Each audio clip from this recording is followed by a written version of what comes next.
Hi there, my name is Nic Williamson. I am the coordinator for the University of Kentucky Urban Forest Initiative. And for the next few minutes, I'm going to talk about a couple different methods when it comes to mapping and inventorying the urban and community forest. Thanks. We will be talking about two approaches to mapping the urban and community forest: tree canopy assessment and a tree inventory. With a tree canopy assessment, shoes may be optional, and that is because by and large a tree canopy assessment is done from an office, from a computer, using aerial and sometimes satellite imagery. And a tree canopy assessment will give you the total land coverage that a tree canopy occupies within a given area. So to demonstrate this, I've brought up an aerial image of right on the edge of what's called the urban service boundary of the city of Lexington. So you can see the red line running down the middle is a unique characteristic of our city here in Lexington, Kentucky. And you can see inside there's largely developed area, and outside is more agricultural looking usage. What I'm going to do is overlay a tree canopy assessment that the city of Lexington contracted a company to do about 6 years ago now. And so this Technicolor map, what it's showing is a land cover classification that came out of this tree canopy assessment. So with a light green coloration, that is showing grass and low-lying vegetation.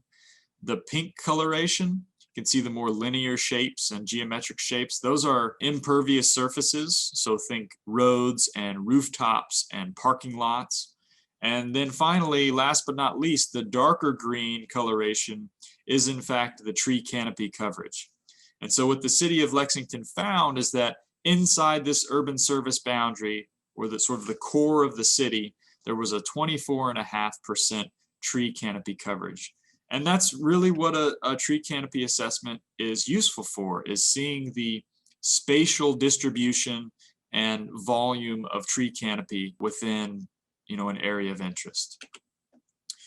Contrast that with the tree inventorying method. And so in these pictures, you're seeing Urban Forest Initiative staff and student interns on the ground, boots on the ground, shoes highly recommended for tree inventorying because you do a lot of walking, and you see them wrapping tape measures, DBH tapes around trees. You collect a consistent set of parameters for trees. That usually includes the size, the species, identifying the species of the tree, and any other number of parameters that you are interested in collecting. Often there's some simple health metrics collected for individual trees, but the important thing is that you're collecting a consistent set for the collection of trees that you are inventorying. And so just very quickly to compare and contrast these two methods, some opportunities, limitations, and potential exploration questions we get with either and both approaches. The tree canopy assessment, if you remember, the opportunity is that we now have a spatial distribution of all of the trees in the community. And this is done largely from aerial imagery using computer GIS technology. Compare that to a tree inventory, where instead of just knowing where the canopy is, we're collecting more nuanced information about each individual tree. That would include species and size. So we have a different perspective of the trees in a community. Okay, let's talk about limitations of the approaches. With a canopy assessment, again, we have we can cover very large areas, but we are, at least up until now, we're only looking at trees as one entity. So a maple is a dogwood, is an oak. They're all created equal in the canopy assessment. Trees are trees. And then contrast that with a tree inventory, where we do have more nuanced information, but it's very laborious to actually go out and collect that information.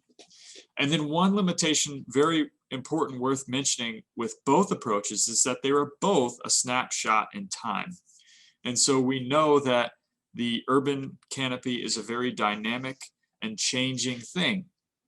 And so with anything from pests, diseases, weather events, these can drastically change the makeup of the tree canopy. The specific example for the eastern US in the past decade would be emerald ash borer. Think about how much that has changed the community tree canopy in the eastern US. Okay, and finally, with some exploration questions that are possible with both approaches. Again, with a canopy assessment, this understanding of the spatial distribution of trees, we can ask questions of, okay, are there parts of town where there is abundant tree canopy? And conversely, are there parts of town where it is lacking? And these sorts of understandings can help drive management and focus of urban and community forestry efforts. And then with the nuanced species and size specific information with a tree inventory, we're able to ask questions about diversity, species composition. Are there species that are overplanted? Are there perhaps other species that are underplanted? Should we think about what we're actually putting into the ground? And so, yeah, these are just a few of the ways to think about the nuances and the benefits and the limitations and the opportunities that exist with both of these two approaches to tree mapping. Thank you very much.